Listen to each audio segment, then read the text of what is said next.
Voted #1 talk radio show in Arizona. #1 during your morning commute. #1 whenever news breaks during your day. And #1 whenever and wherever you want to talk sports. Now it's time for Monty in the Morning. Hey, yo, what is up? It is the Monty Show 420, brah. Are you going to make it over there? Are you okay? Okay, we'll grow up. Probably not. Smash that subscribe button as we are live on the old YouTube machine. Find us on YouTube, The Monty Show, MONTY, The Monty Show. Appreciate you guys watching the show every day. It makes a huge difference for us when you subscribe and like our videos. We're trying to get to 1,000 subscribers ultimately at the end of the day. We just broke 100. So if you would please subscribe to the show, it really helps the channel grow. If you are listening on the audio version of this podcast, hook it up, man. Get on the YouTube machine. Even if you don't watch on YouTube, just hit subscribe. Still smash the subscribe button. The who on the your what? Find us anywhere you want to find this show, The Monty Show. MONTY, The Monty Show. A lot to get to today. Holy cow, Joe Biden is president. Sean Hannity hates him. We'll talk about, are you fed up with the political media at this point? Yeah, I mean, it's a long, convoluted black hole of trash, basically. The way that he, in my opinion, he embarrassed himself last night. I mean, that's Hannity. Yeah, Hannity. I mean, you're okay. Beyond help. Okay. And so we'll talk about that. I really want to get into this Aaron Rodgers situation in Green Bay because I think this is really a pivotal time for Aaron Rodgers. This NFC Championship game, it's going to be his 5th one, and he's only been to one Super Bowl. I think it really is. It's the LeBron conversation we've had a lot. We're going to talk about that. But I do want to start with Kyrie Irving. If you missed it last night, I don't know how it happened, but the Brooklyn Nets gave up 147 points to a lackluster, young, not ready to win Cleveland Cavalier team.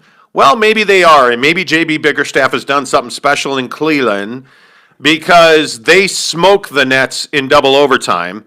And, Jake, I think we've talked a lot about this on the show, and that is that there is a significant, I think, bit of evidence that says the Brooklyn Nets are better off if they end up trading Kyrie Irving. Because it was very apparent last night, the guy who suffered from Kyrie Irving's return was James Harden. Wait, no. Guys who suffered. Multiple guys suffered last night. Yeah. Yes, James Harden, Joe Harris, Jeff Green, multiple people on that team are suffering because Kyrie took, 28 shots last night or whatever it was in his return. And I really think, this isn't a conversation about just like, hey, is Kyrie Irving a good player or is he just sort of like, is he a franchise player or that's not the conversation we're having here. The conversation we're simply having here is can Kevin Durant, James Harden, and Kyrie Irving play on the same team, make it seamless, make it a championship caliber team? And is it better if Kevin Durant and James Harden simply play together and have great role players like Joe Harris and Jeff Green and, DeAndre Jordan in the middle? Like, is that setup better than a big three? And in my opinion, it is better. I look at what James Harden did last night. What was he like? I think he was like 30-ish and like 12 assists or something like that in a game when he didn't take a shot in the first half, legitimately. No shots for James Harden in the first half because Kyrie was shooting the ball so much and missing. That's why they were behind in this game. And so, for me, it is easy to say, hey, like, after what we saw with Harden and KD before Kyrie came back, I really like that product. I like what they had going. A lot. I thought they had momentum. I thought Joe Harris was shooting the lights out, like Jeff Green was playing well. And then you bring Kyrie back into the situation, and there was always going to be some rust. There was always going to be some things you had to work through with all three of them on the floor. But I didn't think it would be that bad. Like, I thought it would be, hey, the conversation would have been like, hey, like, we need to get Harden a little more looks, or we need to get KD a little more looks. But last night was just straight up, hey, I'm Kyrie, I'm going to shoot the ball a lot, and that's it. Yeah, and I think it's one of those things where you have to figure out how it is that, if you are the Nets and you have a guy in James Harden, how is he playing 51 minutes and only scoring 21 points? That's a huge problem. How is Kyrie Irving in his return? And I think it's incumbent on Kyrie, and Jake, I don't know what you think about this, but I think it's incumbent on Kyrie to integrate himself into what had been a pretty smooth, free-flowing team. How is Kyrie Irving playing 48 minutes, taking 28 shots, which is exactly double what Harden took, scoring 37 points, 3 assists, 2 rebounds? Kyrie Irving scored a lot, he shot a lot, but I think the worst thing we saw last night was on that shot where Sexton sent the game in overtime. That was terrible defense by Kyrie. Yeah, and as far as Kyrie being on Kyrie to kind of ingratiate himself back into this flow, I can tell you right now that's not how Kyrie views it. Kyrie views it as, hey, this is my team, and these guys are playing with me, and that's the biggest problem. And so I really struggle with the idea that Kyrie should continue to be on this team. I just think that the setup, dictates that it's Harden and Kevin Durant. And when I look at the classic big threes we've had in the league, look at what LeBron and D-Wade were in Miami. They were essentially a big two with Chris Bosh kind of playing, the background guy. They sold it as a big three, but that's essentially what it turned into. And so when I look at that team versus the Nets, I say to myself, well, you essentially have the same thing in you have the same setup in Durant and Harden, And then you throw Kyrie into this mix, and the only difference is Kyrie thinks he's like the Jesus Christ of point guards, and so he's got to constantly have the ball and shoot. Are you saying he's not the Jesus Christ? No, I'm saying he's a losing player. That's what I'm saying right now. I thought Kyrie was God. Just ask him. The earth is flat. He knows it because he created it. Yeah. Anyway, the point is, if you listen to what Kyrie says, he's never wrong. He doesn't take blame. And he's a guy he straight up said, I'm not accountable to the media. I'm not going to meet with the media all year. The NBA said, yes, you are. We're going to fine you because every player has a clause in his contract that says you got to meet certain media obligations. So he sits up there and he just, literally the other day, he leaned over and had his hands on his chin on his hands and refused to really answer any questions. Mm-hmm. And it's every guy who's like this is just a pain in the ass. Yep. The worst thing that happened to Kyrie Irving was he won a championship in Cleveland. Yep. Because since Kyrie became an NBA champion, it has been straight downhill for him. Attitude-wise, desire-wise, fire-wise, play-wise, injury-wise, Boston was an abject failure for Kyrie Irving. So now here's my question. Let's say you do trade Kyrie. Yeah. You're probably looking for significant bench scoring in return for him. But you would take draft picks and balance that salary cap out best you can. Are the Brooklyn Nets without Kyrie Irving as good as the Lakers are? I think they're better than the Bucks. Yeah, they're definitely better than the Bucks. They're the best team in the East. Yeah, to me, the Brooklyn Nets with KD and Harden at full strength, full chemistry level, all of that, having played 30, 40, 50 games together in that setup, they're going to be, in my opinion, right there with the Lakers. I think the biggest difference is that when you get into the postseason and you're playing a LeBron James-led team, that team is going to simply adapt to whatever your weaknesses are. So, Harden and KD can play the best basketball possible, but I think at the end of the day, it's going to come down to just simply who makes more plays in any given series, unfortunately. So, I can't say that they'd be better than the Lakers, but I think they'd give them 7 games, that's for sure. And I think KD I guess the question would be, would Harden show up? Because that's really the downfall of James Harden. He hasn't shown up in the postseason. Yeah, and I think that's a really interesting question. He was 0 for 28 from 3 at one point, and the Rockets missed 44 straight three-pointers. And that's how the Warriors beat them. That's how the Warriors advanced, right? And Kevin Durant comes down and hits that shot, and everybody's hunky-dory, right? And my question is, does that carry over, or are the Brooklyn Nets just a much better team than any Rocket team that James Harden was part of? Which is what I think, because I'm a guy who believes in James Harden when he's not your number one option. Mm-hmm. This is the Russell Westbrook conversation. Sure.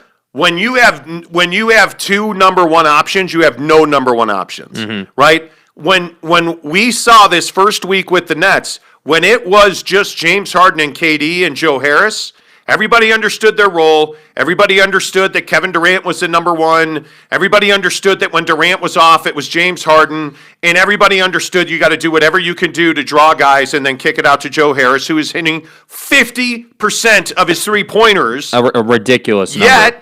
Like you're hitting 50% of your three-pointers, yet you are threes. still taking the ball out of his hands so that Kyrie Irving can be placated. And then so much to that end that he's forced to come down and rebound because he doesn't have a purpose on the floor. Like, you're talking about one of the best shooters in the league having to be under the basket battling, what was Jared Allen last night, oddly enough. And so it's just, to me, it's frustrating because we know what this team could be. We know that Point Harden, as they're referring to him as, is really good. Like, when they roll out to start games, James Harden is not looking to score. He's looking to get points on the board with the team. Yeah. And when you do that, when you get guys like Kevin Durant going early in the game, when you get Joe Harris knocking down 2 or 3 threes in the first quarter, you're setting your team up for success. And James Harden is humbled enough by this trade, and he's so over the moon about being with the Nets and being on a championship caliber team that he's willing to play point guard, that he's willing to do that. I mean, there were interviews literally this past week before Kyrie came back where James Harden said, hey, I'm playing point guard on this team, and I haven't had to play that role in a little while, so I got to get better at not turning the damn ball over. And we would win more comfortably if I didn't turn the ball over so much. He straight up said that in a post-game interview. Yeah. And so my point here is it speaks to his mindset and where he's at with the game. And so then you bring Kyrie back in the equation, and it's like, oh, well, here we go. We got to restart. We got to figure out, what is Harden going to play the wing, and then Durant's going to play the 4 or the 5, and Kyrie's going to have the ball. It messes the whole thing up. Yeah, it does. And I think the hard part for me mainly is that this Eastern Conference blows. And when you're watching a team like Brooklyn, and I understand that Steve Nash has not had these three together, and this is not the Nets rotation that we're going to see. It's not. I think things are going to change. I do think they're going to trade Kyrie Irving. There's a lot of buzz around the NBA with that. I do think, and if they don't trade him, they are going to do their level best to trade him. Mm-hmm. Because, and I not to belabor this point on the Nets at all, but I think Joe Harris is a star. I think Joe Harris is a guy he's a three-point champion. He was finally getting his run, and he was cashing on that. Yeah. And I know that we've argued over LaMelo Ball starting, not starting. Sure. Joe Harris should be starting for the Nets. Well, and the thing is, the story with Joe Harris is that, this season, this year is going to be his second year straight starting for the Nets. 2 years ago, he was a bench player, and he earned his way into the starting lineup before, when Kyrie was in Boston, Joe Harris had earned his way into the starting rotation. So Kyrie comes to the team, Joe Harris is still starting, but now we have this weird dynamic, with the three of them right now. And so you're right. Joe Harris is absolutely the victim in this situation because Kyrie Irving's going to, handle the ball and do all the crazy moves and get to the basket and get his, but it's in a losing effort, and that's my problem with Kyrie Irving. The only reason he's a champion is because he played with LeBron James. LeBron James carried them to the finals. Kyrie hit a big shot, and now he's known as a champion, and that essentially made his career. And so now I look at him as a player, and I agree with you. He's a bit selfish, or quite a bit selfish, really. And he's not a winning mentality. I can say now that James Harden is at least a winning mentality. He's like, hey, my team needs me to play point guard. My team needs me to draw 2 defenders and kick to Joe Harris. My team needs me to feed KD. I'm going to do these things because I want to win a championship. Well, I think it's fascinating, and I for one, will look forward to Kyrie not being on that team. And I know that sounds like I'm a hater, but listen, growing up in Chicago, watching all of the malcontents, like Horace Grant and Scottie Pippen, having been there every single day covering the Lakers when Shaq and Kobe were at each other's throat and Kobe was in Sacramento refusing to shoot a basketball during a game. Like, I've seen this movie before. And trust me, the ending never changes. Somebody's got to go. Whether it was Shaq in LA or it's going to be Kyrie in Brooklyn, somebody's got to go. And my feeling is they'll be better off when it's Kyrie Irving wearing a different uniform. Make sure you hit that subscribe button. on YouTube. Find us on the good old YouTube machine, The Monty Show, Monty, The Monty Show. More questions about how long we're going to be on Periscope? Not for long. Like, I feel like, we can keep being on Periscope. Yeah. Up until March 31st. I don't know. We'll see. We really want a transition to YouTube because that's where we're going to be long term. Yep. So what I would encourage you to do is stop watching on Periscope. God love you, Twitter. Jack, please don't block me. And start watching on YouTube because that's going to be our long-term live streaming video home. By the way, you also get highlights of the show. If you miss the show on YouTube, what you can do is subscribe to our playlists that we have there. We have a highlight playlist where we cut up all the different topics of our show. So if you want to just go and listen to it piecemeal, you'll be able to listen to this Kyrie Irving conversation. Right now, you're going to hear us rip Larry Scott, the now soon-to-be former commissioner of the Pac-12, in a monumental move and a shocking news dump on Inauguration night. It's a new day, baby. It is a new day. It is a new day. It's a new day. The funny thing is, everybody made that comparison, Larry Scott to Donald Trump. And I don't think it's that far off. Yeah. Because Larry Scott's a guy, what do we know about Larry Scott? He is well paid. Right. He's the highest paid commissioner in all of college sports. Yep. Yet the Pac-12 has the worst media and streaming rights deal in all of professional or college sports. Yep. It's abysmal. The Pac-12 network, there's no other way to say it, has been an unequivocal failure. And I think you're seeing that because of the Pac-12 network's failure, you haven't had a team in the Final Four since 2017.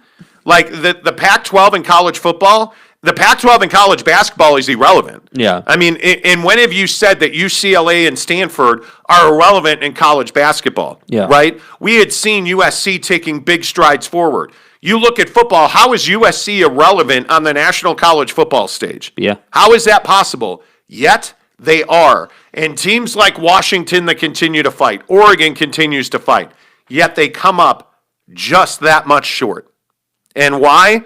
It's things like TV deals that hurt recruiting.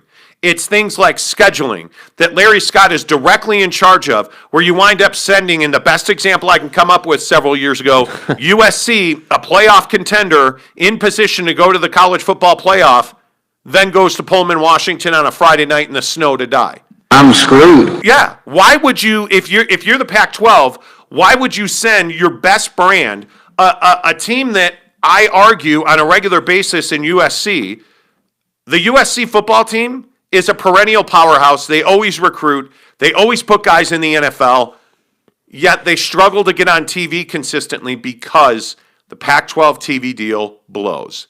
And I'll tell you this right now. Here's why this happened and why the Pac-12 presidents got together over the last month and decided it was time to do this. Because they're going to negotiate a media deal here coming up. And they're not going to allow Larry Scott to do the same thing they did last time. Yeah. And with all due respect, because I'll also say I know a ton of people who work at Pac-12 Network. Those are good people that are working hard.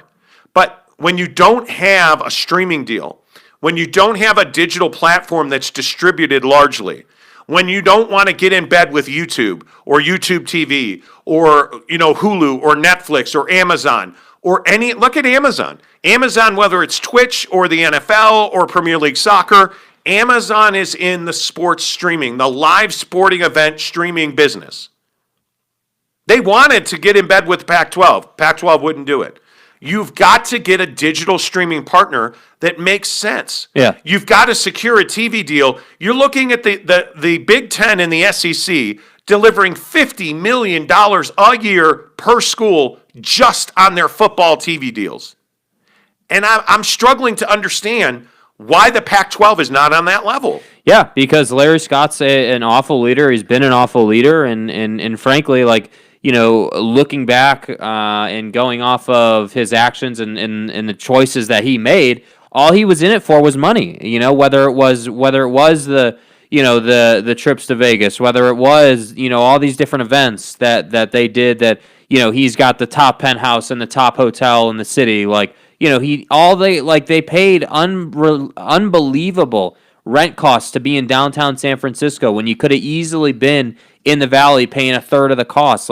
So you combine the business side of that with the idea that you don't have a TV deal, and it's no surprise that these teams and these schools, particularly in football, and obviously basketball applies to this, they're really struggling to recruit or do anything. I mean, how are you supposed to get upper echelon talent when you're competing with the SEC, who's got a major TV deal, who is all about media and streaming and all that stuff? They got all that that's easy for the SEC. They've got all the brands because they're able to recruit all the top talent. So when you wonder why, Alabama and LSU is on CBS on a national game on a Saturday, well, that's why, because they have a great TV deal. So yeah, USC should be a national powerhouse. Utah should be a national powerhouse, but they're not.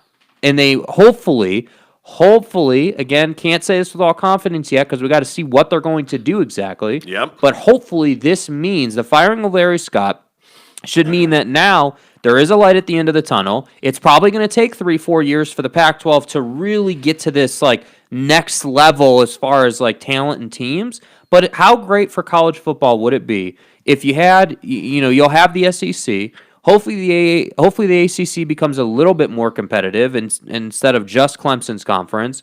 And then you've got the Pac-12 out west that becomes competitive in the national conversation. Well, and you're looking at a situation where the Pac-12 is going to negotiate media rights beginning in the 2024 season. Yeah. So that deal is going to happen here in the next year. If you understand how TV deals work, from 2021 to 2022, you're going to understand, hey, we have the SEC. We have, think about CBS's deal with SEC football that went away.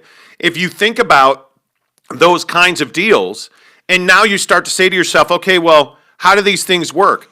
Well, look at the national TV perspective. The SEC is always going to get the late game window, or it was on CBS. Yeah. But think about the way that has worked. Is that up for negotiation right now? I think it didn't. I think the SEC went to ESPN. Oh, did they? Okay. Yeah. But so let's just say, and I know you're looking it up, but let's just say the SEC did go to ESPN. Think about the Big Ten. It did. ESPN and ABC. Okay, great. So the SEC went to another premier brand in ESPN. Okay, that makes perfect sense. 10-year contract. 10 years worth of exposure on ESPN. What do we always talk about with BYU? They're on ESPN. $300 million a year to the SEC. It's insane, dude. It's crazy. But that's the kind of money you need to run successful programs. So the SEC's got ESPN. Where's the Big Ten? They're on Fox, right? Big Ten Saturdays, right? So then where's the Pac-12? Nowhere. I don't know. And this is my point. If you look at where the Pac-12 is right now, they don't have a late game window. They were playing late games on Saturday nights when nobody was watching on the East Coast. You were kicking off. There were games after dark. Yeah, they were kicking off games at 8 o'clock Pacific, which is 11 o'clock Eastern. Yep. Nobody's watching that game on the East Coast. So it hurts your opportunity, whether you want to own this or not. It hurts your opportunity to get into the college football playoff because 3/4 of that committee is going to be East Coast. And those guys are not going to watch your games. That was a big problem. So what was the solution there? Okay, well, let's have Pac-12 teams go play crazy road games in conference on Friday nights, late in the 8 o'clock kickoffs on Friday night. Yeah. Ridiculous idea. Okay, well, let's have 10. They're talking about 10 a.m. kickoffs, Pacific time, for Pac-12 games so that they could possibly get on national TV. You're asking an 18-year-old kid to be ready to play a college football game at 10 a.m. That's just not realistic, no, in my opinion. You are, and I think that what you said is exactly right. It's going to take a couple of years to find somebody to partner with and give you an attractive primetime window. Yeah. Because Fox has got the Big 12, which, by the way, the Big 12 is a much larger brand, in my opinion, than the Pac-12 is. Yeah, how much is Texas getting on Fox? Well, but Texas is making $45 million a year on their TV deal. Yeah. And if you look at the SEC, the SEC just went from a $55 million per year deal with CBS to a $300 million per year deal with ESPN ABC. And by the way, that tells you how valuable the SEC conference is. It's just, It's incredible. And so what is the advantage that the SEC now has? They can recruit more aggressively.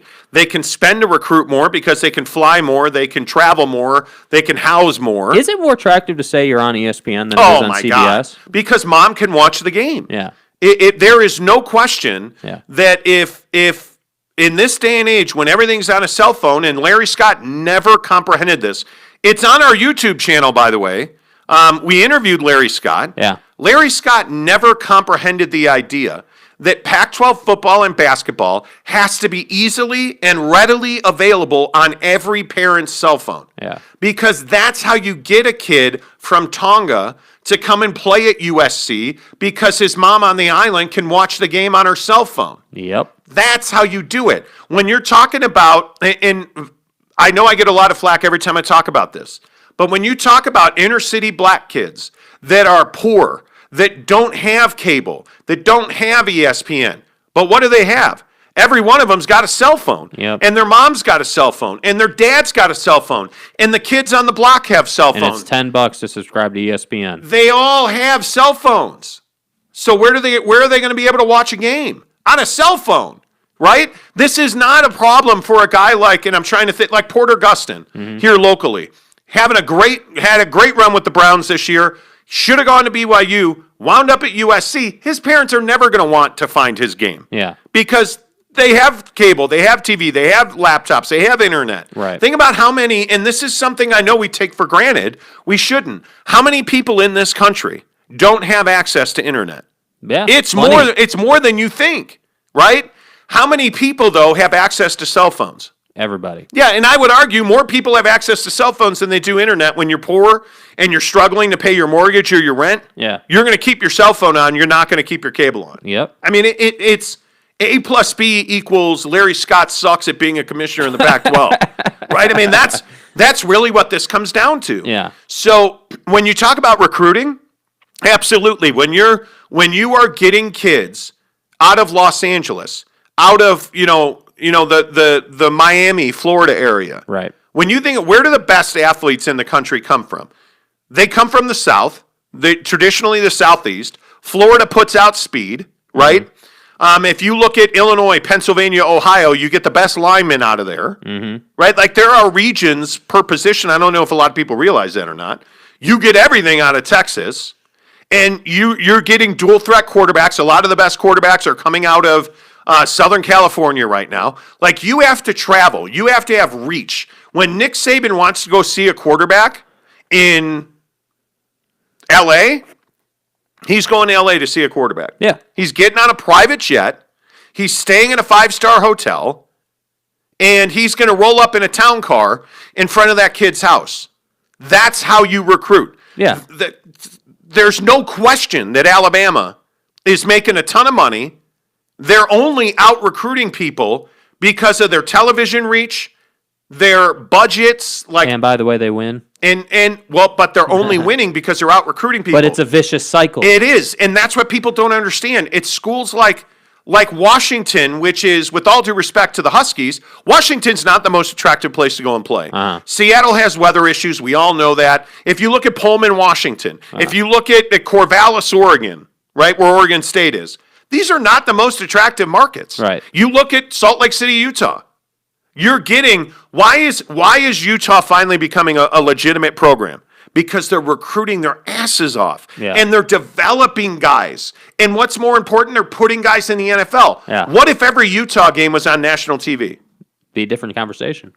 What if every Utah game, you didn't have to go searching through the Pac-12 network to figure out where it is, and is it on DirecTV? I don't even get Pac-12 network, bro. That's the problem. That's the issue. You don't have TV reach, and you don't have a mobile platform that's going to deliver those games to parents in two households. Yeah. What if Kyle Whittingham had that full array of reach? What if Kyle Whittingham, and I know this is going to be a ball buster for Ute fans, what if Kyle Whittingham had the same reach that Kalani Sitake did? Because we all know BYU has a great deal with ESPN. ESPN wants to re-sign BYU. BYU wants to re-sign with ESPN. BYU has their own in-house TV network, BYU TV, right?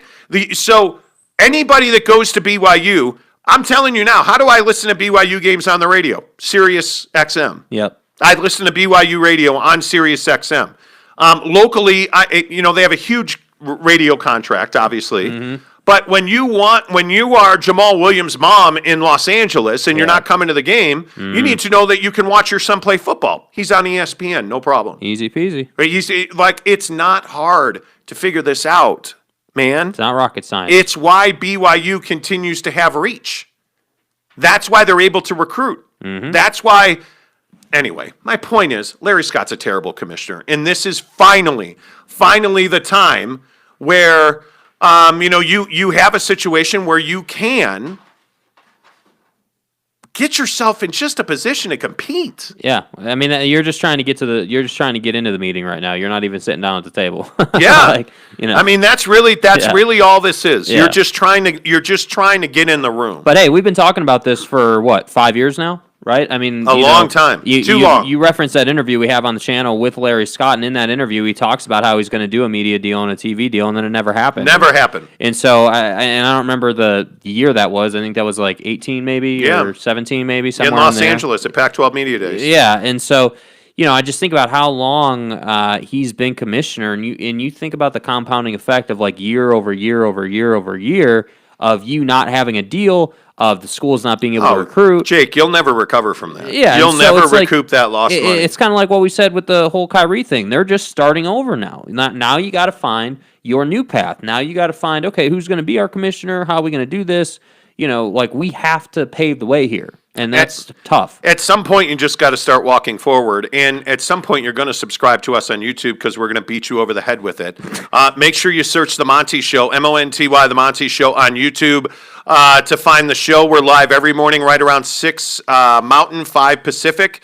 You can always catch the replays. And as I said, to start the show, if you're just tuning in, because I see a lot of people joining us late, if you're just tuning in, all of our highlights are in the playlist. You can look at the Monty Show highlights in our playlist. All of it is live every day on YouTube. Just search The Monty Show, Monty, The Monty Show. Speaking of make or break, Aaron Rodgers and the Green Bay Packers are going to host the NFC Championship Game this weekend. Yes, it's Tom Brady. Yes, it's the Tampa Bay Buccaneers. Yes, Tom Brady is still a legend. He's going for 7. Yes, that defense is fast, physical, and quick for the Tampa Bay Bucs. But this game's about Aaron Rodgers and the Green Bay Packers. And I say that because this will be not 1 or 2 or 3 or 4. This will be 5 NFC Championship games for Aaron Rodgers, and he's only been to 1 Super Bowl. Last year, the story was, hey, we're in the NFC Championship game. Let's go to San Francisco, get that ass whooped, and then come home and blame it on the fact we were on the road. Aaron Rodgers said, I want this game at home. Well, guess what? We got this game at home. What happens if you lose this game? I would argue that this is very similar to LeBron James. I've been to 800 NBA Finals, and I've only won 3. That's a problem. So my point is, I think this is make or break, Jake. I think this is a legacy-defining moment for Aaron Rodgers. Yeah, I would agree. There's no excuses. This Bucs team is 100% capable. They're totally good enough. They're a worthy opponent. I think if you're Aaron Rodgers, like there's a lot on the line here. And if you think Tom Brady's not, if you think Tom Brady's coming to this game saying, hey, I got 6, so 7 doesn't really matter, you're mistaken. Tom Brady's coming for you, and I think for Aaron Rodgers and this Packers team, and really for Matt LaFleur, like this is a career-defining game on so many levels, and I think for Aaron Rodgers, the trouble is yeah, he's a Hall of Famer, but again, he's not trying to get in the Hall of Fame. He's trying to be in the GOAT conversation, and I think a lot of Packer fans would tell you he's in the GOAT conversation, but to be in the GOAT conversation, you got to have more than one, man. You got to like be a consistent winner. You got to get there constantly. And so I look at the division he plays in, being that it's a weak division and that you only ever have to kind of go up against the Bears. The Lions and the Vikings are basically pushovers every single year. You're basically in the same position that Brady was. That AFC East is not difficult. That's why they won like 15 years in a row. So you've got a weak division. You've been to the postseason. The only difference is you haven't won the way Brady's won, or the way others have won. And so, yeah, you're right. It's a career-defining game. I think, it's going to be a difficult pick. I think, right now. I don't think it is. Right now, I think you have to go with the Packers, but just because it's at home. But then I start to think about, Brady knows how to play in the cold. This team runs the football really well. I mean, there's a lot in this game. I'm saying that I feel like, just kind of looking at some of these matchups, I feel like this is going to be a really close game. Yeah. And we'll pick these games tomorrow. Here on the show, we do it every Friday during the NFL season. I mean, Green Bay's favored by 3. That tells you that the boys in Vegas don't love the Packers in this game because home teams get 3 points in Vegas. And so you're in a situation where if the only thing separating you from being an underdog are the 3 points that Vegas already gives you, that tells me that Vegas doesn't love the Green Bay Packers. Well, and they don't believe in the Packers. Well, and that validates kind of how I feel. I love the weapons, but those weapons, are going to be hard-pressed against a much faster defense than they've seen. So the physicality of the linebackers in Tampa, I think Tom Brady's ability to execute. I'll be interested to see the physical ability of Mike Evans in this game. It's going to be freezing cold. He's got a lot of injuries that are bothering him: back, ribs, legs, arms, face. I think he's day-to-day with injured hair. Like, Mike Evans is a guy that they really need. But when you are the Tampa Bay Buccaneers, you're dead even on the line with the Packers. The number's 51. 51, dude. That tells you that Vegas feels like this is going to be a pretty tight game. I don't see why you wouldn't pick the Bucs. I mean, it's even hard for me to spit it out. Like, this is Lambeau Field, but no fans or look, minimal fans. There'll be more fans than there has been. It was loud last weekend, but there's something different about Aaron Rodgers right now that it feels like he gets into these games and he grips the football. It feels like you're looking at a matchup here where, man, I really wonder how well he's going to be able to perform. Because it's not going to be a game where you're going to have a fast surface. Yeah. Right? Like, you look at the Bucs going to Tampa last weekend, or the Bucs going to New Orleans last weekend and ending Drew Brees' career, right? They melded their style to fit that game. Yeah. And Tom Brady threw the ball down the field, but he was only 18 of 33 for 200 yards. But he doesn't turn the football over. And how did they wind up winning that game? They ran for 127 yards. And that's what I'm saying. Like, when you talk about them molding their game, they're gonna run the hell out of the football in this game. Like, they're going to I would guess that they would use Rojo and Fournette to really establish the run game. And then once you have that run game, being that Tom Brady's your quarterback, I mean, the world's your oyster, man. I mean, there's not. You could be playing the number one defense in the league, and they're not going to be able to do anything about it if you're able to run the football. Listen, if I'd have told you that Mike Evans and Antonio Brown would combine for 2 catches and 13 yards in a playoff game against the Saints, and you won comfortably, you would have said that was a loss. Thank you for selling the lead. You'd have said that was a loss, right? Mm-hmm. But the fact is that Tom Brady does what Tom Brady's always done, whether it's Chris Hogan or now Cameron Brate.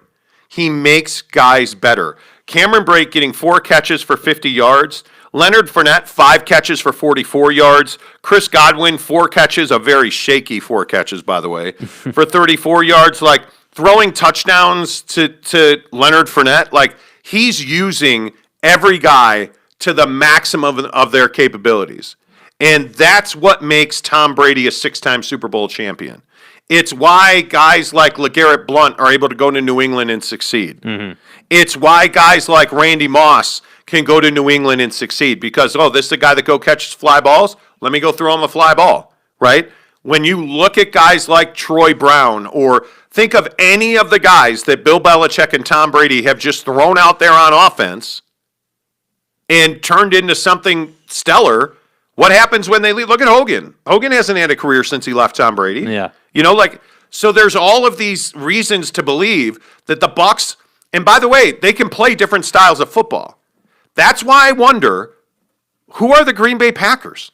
Like, are the Packers going to be able to come out and play live and die underneath? Because they do well when they throw the ball down the field. They do well when they have these incredible big plays down the field. That's when the Packers break your spirit. It's not the underneath stuff. It's not the 5-yard out to Davante Adams. It's when Davante Adams runs that cross pattern and just catches a football and runs right up the seam. Yeah. It's when you find guys that you just can't account for everybody, right? And it's like looking at their numbers last week. It's Allen Lazard's touchdown catch that just absolutely rips your balls off and stomps on them on the cold, frozen tundra of Lambeau Field. That's the play where you're like, we're not winning this game. It's over. We're not winning this game. And they tend to come up with that play on a regular basis. And I think that's the thing when you start looking at this Tampa defense, that's the thing that I think this Tampa defense is capable of stopping. Now, the good news is that, what is this? This is a 2:00 kickoff in Green Bay or something like that. And you start looking at, weather forecasts, and I'll be interested to get a little closer to the game and see where the weather actually will wind up. But this is going to be a really interesting game. I want to see Aaron Rodgers do it. I want to see Aaron Rodgers show up in a situation where he has to be the guy that carries his team through a big adverse situation in an NFC Championship game with a Super Bowl bid on the line. And let's see if he doesn't squeeze all the air out of the football. Because this guy's a spectacular talent at quarterback. Right. Yeah. The only question is he a championship caliber quarterback? And is he Brett Favre that always threw the interception at the wrong time? Or is he the guy in Aaron Rodgers who's now finally playing back to his potential that's going to actually make a difference when he throws a football? I think it's a fascinating question. It's going to be cold. The forecast is 32 degrees with light snow flurries. I don't think Tom Brady cares. No. I don't think Rob Gronkowski or Rojo care. I don't think any of those guys. Leonard Fournette is a guy that's played in bad weather. I don't think they care. Nope. I really don't. It'll be interesting to watch. Obviously, Antonio Brown's a guy that played in a lot of cold weather in Pittsburgh. They have a lot of guys who are used to playing in crappy weather. Dude, they're built to win the game, let's be honest. They are. But will they? That's a huge question. Will they win this game? I'll look forward to having this conversation tomorrow because I honestly don't know. I'll look at it tonight. I honestly don't know which way I'm going to go with this. I mean, clearly I'm leaning Bucks. Yeah. But Aaron Rodgers is playing really good football right now. Yeah. I mean, you just have to it's an extremely difficult game to pick. I think, in these games, there's always turnovers in these games that cause chaos. There's always extra possessions. There's always things that happen. So, I'll probably wind up going Bucks, but yeah, it's going to be chaos for sure. William says, glad to see you're feeling better, Jake. Where are what did he say? Are the drop machines broken? No. Well, there's only one drop machine. No, there's not. It's not broken. I just haven't had an opportunity to use it yet. There hasn't been a good... Well, you have had opportunities. Like, I'm sitting here thinking of drops in my head as you're not playing them. But hey, I mean, not all of us can be perfect in life like me. Yeah. Or good looking. But the thing that I know is to hit the subscribe button on YouTube. Just search The Monty Show. MONTY, The Monty Show. And hit the subscribe button. Should we talk about Joe Biden's inauguration? Yeah, it's kind of an important event in our history, but a little bit. Yesterday was kind of an interesting day. And I say that because it was almost surreal watching Donald Trump walk out of the White House, get on that helicopter, and fly away to oblivion. He went from the President of the United States to a Florida man in like an hour and a half. It was interesting to watch. First of all, where are you? And I know that we all tend to be critics of Donald Trump. I totally get that. But put that aside for a minute and ask yourself, where is that guy today? Well, he's at Mar-a-Lago in Florida. What do you mean? Yeah, he's not what I mean. watching Fox News in Mar-a-Lago in his mansion that the IRS is going to take, and he's probably got about 6 months till he's in Jake, prison. it's a condo community that isn't allowed to have full-time residents, so of course he doesn't have a mansion. See, the drop machine works, William. You're welcome. But where is he mentally today? I think if I had to guess, Donald Trump is miserable. I think last night, one of the things that was so interesting is I sat on the couch with Mrs. Monty, and she was giddy and gleeful. She has no love lost for Donald Trump whatsoever. She was giddy and gleeful watching the inauguration. Right. And the parade across America and the concerts and the poetry and Anderson Cooper talking to the, Ms. Godwin, the poet. And which she did an amazing job on. She did. But there was a palatable release of negativity in this country yesterday. And I don't know if that is, doom and gloom lifting. I don't know if that's strictly the fact that Donald Trump isn't the president of the United States anymore. That we have a black woman as the vice president of the United States. That we have a person in Joe Biden who stood up on a stage yesterday and told over 1,000 new White House employees, if I see you disrespect one of your coworkers, I'll fire you. When we've come out of 4 years of all the president of the United States has done is disrespect and fire his coworkers. Yep. Because it's never his fault. I felt like yesterday was almost a bloodletting of sorts.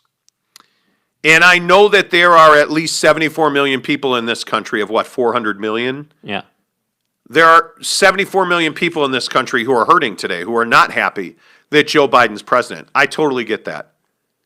But I don't think there's any way to doubt whether it was, Macron in France, leaders across the world breathing a huge sigh of relief yesterday because the U.S. rejoined the World Health Organization. And, I can't remember who said it. It may have been Merkel. I can't remember who said it. The lies have finally stopped. Yeah. We can get on with fighting coronavirus full force now. Yeah. Yeah. And the thing that really stands out to me, Jake, is with all of this relief and this sense of doom and gloom lifting, it tells you that the United States of America is still a force globally. And it is still looked at as the difference maker in wars, in pandemics, in time of need. The United States still has a place internationally. Yeah, I think it's just so clear that Donald Trump was the issue, not the country itself. And I think Donald Trump is somebody who was never really fit to be a president, but basically ran on the whole idea that he was going to make America great again, and he was going to do all these great things, and it's just all fake. It's all lies, and that's really the tough part with politics, especially in our country. One of our biggest issues as a country, in my opinion, is that our people are so gullible they'll believe anything, and so now we're at a point where we're seeing people crying on Twitter because Donald Trump is not in office anymore, which is just ridiculous to me. Yeah. So I don't know. I agree. There was a sense of a new beginning, a sense of hey, we're back, things are better now, and I hope that Joe Biden is able to get us past the pandemic, quickly, and quickly being the next, I would hope, 6 months. But what about Sean Hannity last night? Because we all know that Sean Hannity is the source of truth and justice for all in this country. Sorry, I threw up in my mouth a little bit after I said that. Right. We all know that Sean Hannity is a Trump apologist. So Sean Hannity last night ripped Joe Biden because he called him senile and he said he was old and frail. And Sean Hannity spent a good portion of his program last night ripping Joe Biden because there's 400,000 people dead, Joe. Let's get to work. Well, wait. Go ahead. Meandered his way through what is a truly unremarkable, totally forgettable, even pre-rehearsed set of remarks. Let's be honest. The rest of the media mob, they were just flat out lying to the American people as per usual. This was not in any way, shape, manner, or form a memorable speech. It will not be talked about decades to come. Frankly, to be blunt, it's already forgotten. Even Bill Clinton seemed to be falling. Yeah, it looks like he's nodding off there. Take a look. Asleep. Poor Bernie Sanders, he looked miserable and completely uninterested.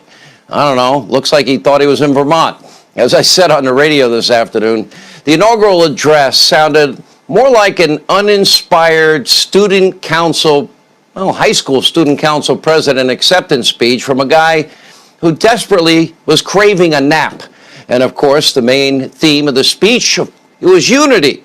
After 4 years of outright lying, conspiracy theories, witch hunts, one hoax after another, vitriol, nonstop hysteria, 2 impeachments, including one that is still unconstitutionally ongoing, Biden's hollow calls for unity are both laughable and completely disingenuous. Total and complete BS. Well, cheap, basically bumper stickers and old, worn-out liberal socialist cliche. Like, what are we doing? What are we doing here? Like, when you're saying that Joe Biden was desperate for a nap yesterday, the guy was up at 5 a.m. He didn't go to bed until well after 1 a.m. Eastern. Mm-hmm. I mean, I get it. Joe Biden's old. He's 78. It's funny to rip old people, I guess, if you're Sean Hannity. Okay, I get it. Yeah. We're really going to criticize Joe Biden for rehearsing his inauguration speech.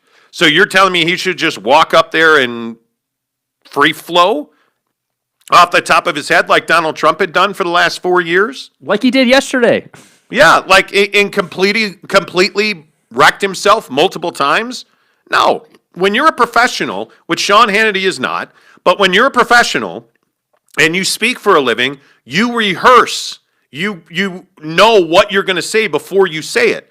Because when you don't know what you're going to say before you say it, bad things happen. All right, so here's a snippet of Donald Trump's speech at the airbase yesterday. Just listen. He's free-flowing. There's no teleprompters here, just free flow Donald Trump. I will always fight for you. I will be watching, I will be listening, and I will tell you that the future of this country has never been better.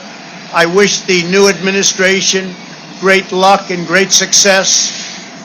I think they'll have great success. They have the foundation to do something really spectacular. Mm-hmm. And again, we put it in a position like it's never been before, despite... Okay, wait. You put it in a position like it's never been before. There is no... One of the things that came out yesterday, there's no plan in the federal government for distributing the vaccine. Mm-hmm.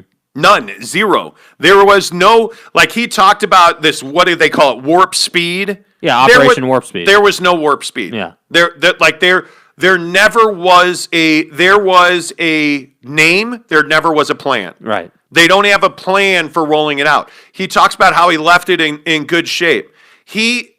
Donald Trump did something where he embedded his employees in intelligence and justice. 3 days before he left office, he appointed by direction a dozen employees. And now it came out yesterday because they suspended several of them.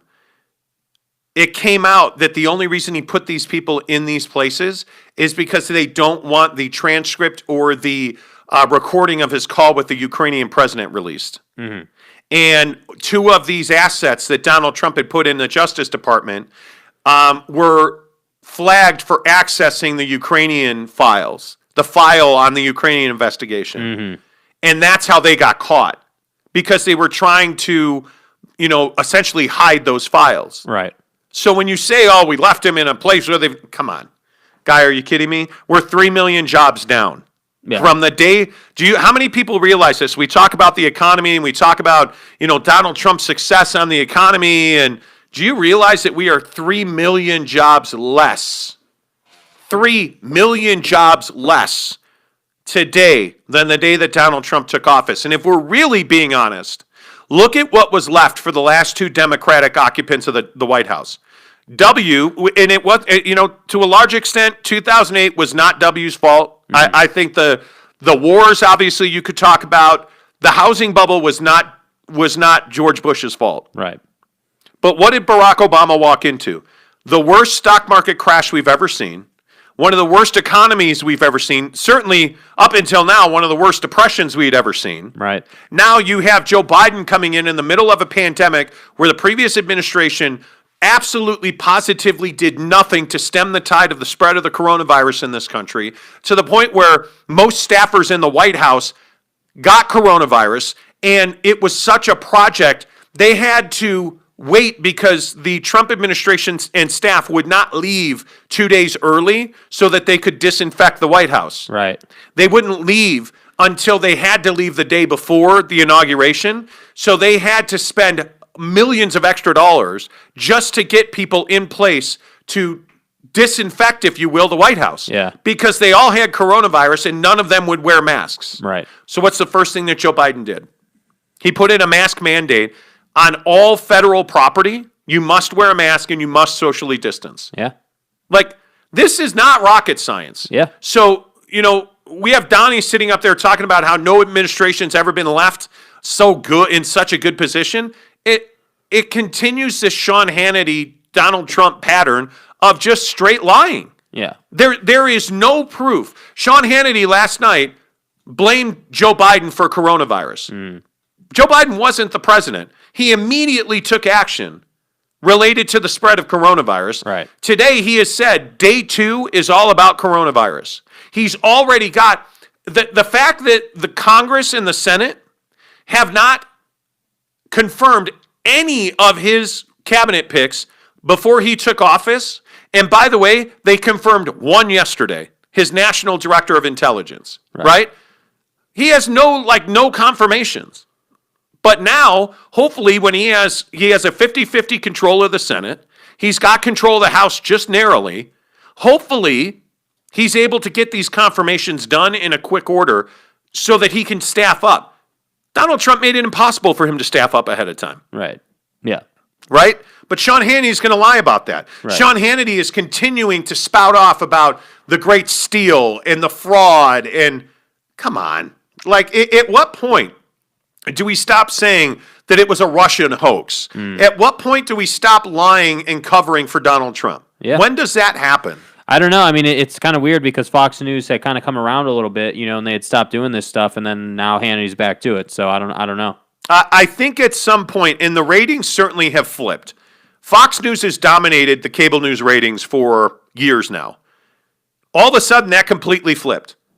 And when you started looking at election night coverage, all of that coverage was won by CNN. Yeah. You look at the insurrection 2 weeks ago, all of that coverage was in a landslide, was won by CNN. You look at the inaugural, my guess is and mainly because Fox News didn't cover a good part of it. Yeah. Sean Hannity's standing up there talking about how the speech was boring and insignificant. Yeah. There was nothing special about it. Yet the rest of the country and the rest of the media, including your conservative friends on Fox News, said it was exactly what the country needed. And here's a snippet right here. Every disagreement doesn't have to be a cause for total war. And we must reject the culture in which facts themselves are manipulated and even manufactured. In another January, on New Year's Day in 1863, Abraham Lincoln signed the Emancipation Proclamation. When he put pen to paper, the president said, and I quote, "If my name ever goes down into history, it'll be for this act, and my whole soul is in it." My whole soul is in it. Today, on this January day, my whole soul is in this, bringing America together, uniting our people, uniting our nation.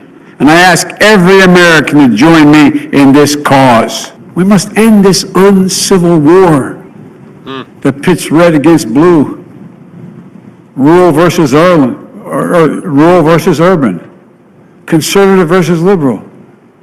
We can do this if we open our souls instead of hardening our hearts, if we show a little tolerance and humility. Yeah. I just don't understand how you can say that that's not exactly the speech that we needed in this country. Yeah. When you're talking about the fact, his line about how not every argument needs to lead to war. Yeah. I mean, that's exactly what this country is, that we need to end this civil war that we have. Exactly right. Stever was messaging with me last night. Headband Stever, as he is latched onto. He was telling me essentially, and he gave me permission, not that I ever get to message him back, of course, but he essentially said, you can say, because I always say on the show, I don't know what I can read of yours and not, because Stever is a special forces guy, but he essentially said, back home in Arizona, because we had nothing to do. And the good news is they had nothing to do on Inauguration Day because there was no rioting. Outside of Portland, Oregon, there was really no rioting. Mm-hmm. We're at a point in this country where we've got to stop this nonsense with these civil wars, and we've got to stop this nonsense. Like, there's all of this concern now about these congressmen who were giving tours, or they had their staff give tours, allegedly. The day before the insurrection, on January 5th, they were giving tours. The insurrection was January 6th. Right. And what is so crazy is that you had one of these new Congress people tweeting out that Nancy Pelosi has been evacuated from the House chamber. Well, it turns out that she is a QAnon supporter, and she was at the rally. She was at the riot that got out of control, and she's tweeting about locations. And there's allegations that her staff was touring people around the Capitol. Yeah. And I'm intentionally not saying this woman's name because it hasn't been proven that there have been no charges. They're looking at video and of guest logs, and they're trying to connect the dots.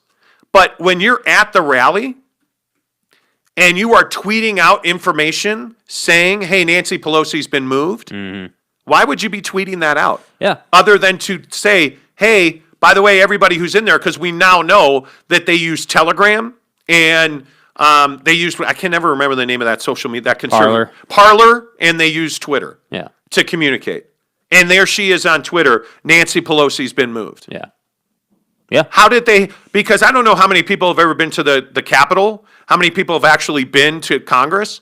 It is not like you walk in and turn, there's not a sign that says turn left to get to the House and turn right to go to the Senate. Hey, and Nancy Pelosi's desk is right down there. Yeah, like it's hard to get around the Capitol. Like it is a confusing building by design. Yeah. And it worked to perfection. Right? Thank God that cop misled those rioters because they'd have had the vice president. Amazing act of service. They'd have had the vice president. But you start to understand when those people knew exactly how to get to Speaker Pelosi's office and right down to the Senate floor, this was not an accident. No. This was not an accident. It was planned, it was executed, and they just failed. Do you feel better about our country today? Yeah, I mean, I feel better globally, sure, that that we have a more reasonable leader in place. I'm not going to sit here and be the guy who evangelizes for Joe Biden. I think he's the guy that we need right now, but I don't think he's certainly the best candidate that the Democrats can put out. And I hope that this isn't a whole deal where it's just like, oh, well, Kamala, is the vice president. It's Kamala Harris, please. Kamala is the vice president. I heard again yesterday that it is racially insensitive to call her Kamala. Kamala Harris is the vice president of the United States. But that's where we are in this country. It's ridiculous. It's a name. People say names differently depending on who you ask. Well, and it's not a racial attack to mispronounce someone's name. The conservative wing of our government during the election process intentionally mispronounced her name. Right. And did so as an insult. But anyway, here nor there. The proof is in the pudding. Yeah. Yeah. Today's a big day. Yeah. The announcements, I mean, putting, Dr. Fauci in charge of the pandemic in this country and making him the liaison to the World Health Organization. Well, now it's time to put up or shut up because we are long past the point of, hey, how are we going to fix this? We need vaccines in hundreds of millions of Americans' arms. Yeah. Joe Biden has said that he would like to do 100 million vaccines in the first 100 days. Well, it's time to live up to that. Yeah. And we need to figure out how to do that. Yeah, and I the difference is I trust that he'll be able to do it. I don't trust that Donald Trump would have been able to do it. I think the biggest difference is like, Joe Biden, is competent. Like that's the thing. Like I can honestly say that I believe Joe Biden is competent enough. I don't know if $100 million in the first 100 days is realistic. I would guess it is because Joe Biden's not the guy who just says stuff just to say things. His brand has been all about, hey, we're going off science and numbers. So he wouldn't just. I highly doubt he'd just throw out the $100 million number if they couldn't. Well, do it. One of the things he's already done is he's already said he's going to use the Defense Production Act. Yeah, he is going to force companies to produce, PPE that's going to protect our healthcare workers. He has already talked about frontline workers and including teachers getting vaccinations first, as they should. He has talked about the fact that he wants kids back in school in the first 100 days so the parents can go back to work and the economy can get back moving. Yeah. But the only way to do that is to make sure that the vaccine is rolled out and that PPE is available to teachers and frontline workers. And he has mandated that there is a certain level of mask that needs to be worn. Like he's doing all these things, but he has a plan. They didn't. And this is something that I think the Trump administration never was able to get their hands around. You can't just say we're going to use the Defense Production Act and not know how to use it and not know the net effect of using it. right. Joe Biden's already been through this. He has the experience. Yes. When he says we're going to use the Defense Production Act to create more and make sure we deliver the right kind of PPE, he's going to do that. Yeah, and I think his time as vice president with Obama is going to prove extremely valuable, and that's why I say like he's competent. He knows what he's doing. He knows like again, and this is the biggest difference. And it's not about whether you agree with his politics or not. The point just is he has a plan and he's going to do everything that he can do to execute it. Where Donald Trump didn't even have a plan. You got to get that vaccine into people. You've got to get it into our arms. It has to happen. Yep. And he's already talking about trying to service everybody who's 55 and older within the first 100 days, which would be a huge step forward. Yeah. Making sure that 55 and older frontline workers, law enforcement, teachers, medical workers, that they all get it, that they all get the equipment they need. Like now it's time to act and produce because if Joe Biden doesn't produce, the Democrats are going to lose the midterms. Right. And he has got both houses of Congress. I mean, the Democrats have the White House and both houses of Congress. It's time to leverage that. Yeah, you got to do it. Yeah. And I also think that Donald Trump, again, damaged the Republicans because he has shown that you can do things through executive order. Now, it's certain things, and he lost a lot of ability in a lot of court fights over it. Mm-hmm. But, the other thing, and I know we got to go, but the other thing that I think is really frustrating to me is in Arizona, our mountains on the southern border are to be treasured. And yesterday, and really what is just an act of defiance by the contractors because they want to get paid, they continued blowing up mountains because they're building the wall on these mountains on the southern border in Arizona. And so yesterday, it was incredibly disappointing to see that our free ranges were being destroyed by dynamite and demolition crews because they wanted to get paid, knowing damn well that they were not going to ever put a wall where they were blowing that up. Right. And you're just destroying mountains and habitats, and it's really frustrating. The whole thing is really frustrating. So, because, by the way, Joe Biden signed an executive order ending funding and ending the construction process for the wall, but that's going to take, I think it goes into effect 30 days. Yeah. You have to give a notice. So there's time. So there's time for them to spend, to work so they get paid. Yeah. Yeah. I mean, it's incredibly frustrating. Politics. So, yeah, it is what it is. And you need to follow us on Twitter and Instagram, The Monty Show, MONTY, The Monty Show. Like and subscribe to our channel on YouTube. Guess what it is? I know you're shocked. It's The Monty Show. MONTY, anywhere you get a podcast, YouTube, Twitter, Instagram, The Monty Show, MONTY, The Monty Show notification. Of course, you can find Jake, SLC Supercars on Twitter and Instagram. Until tomorrow, say good luck, Joe. Good luck, Joe.